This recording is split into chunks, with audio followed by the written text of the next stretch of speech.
আসসালামু আলাইকুম। আমি তানজিলা তোহা আম্মুর কিচেনে আপনাদের আরও একবার স্বাগত জানাই।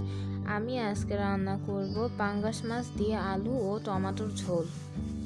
এখন আলুগুলো পিস পিস করে কেটে নিব।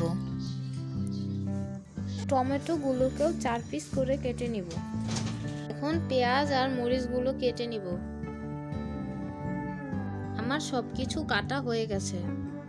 এখন একটা কড়াইয়ে দিয়ে দিব পরিমাণ মতো সরিষার তেল। আমি এখানে সরিষার তেল ব্যবহার করেছি, আপনারা চাইলে সয়াবিন তেলও ব্যবহার করতে পারেন।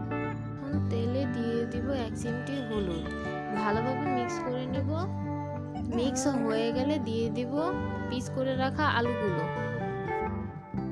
ভালোভাবে নেড়ে চেড়ে হালকা বাদামি করে ভেজে নিব।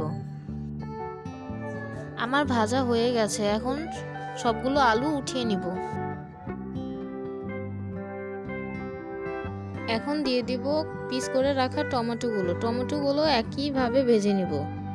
টমেটো ভাজা হয়ে গেছে, এখন উঠিয়ে নিব। এখন কড়াইয়ে আরেকটু তেল দিয়ে দিব। তেল গরম হয়ে আসলে দিয়ে দিব পেঁয়াজ কুচি, নাড়াচাড়া করে নিব। হালকা বাদামি হয়ে আসলে দিয়ে দিব আদা রসুন বাটা, আরেকটু নাড়া দিয়ে দিব। এখন একটু পানি দিয়ে দিব। নাড়া দিয়ে দিব পরিমাণ মতো লবণ। এখন দিয়ে দিব 1 চা চামচ হলুদ গুঁড়া, 1 চা চামচ মরিচ গুঁড়া, 1 চা চামচ ধনিয়া গুঁড়া, 1/2 চা চামচ জিরার গুঁড়া।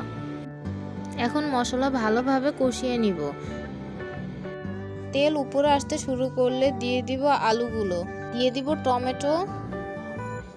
কষানো হয়ে গেলে দিয়ে দিব পানি, নাড়াচাড়া করে এখন দিয়ে দিব ঢাকনা।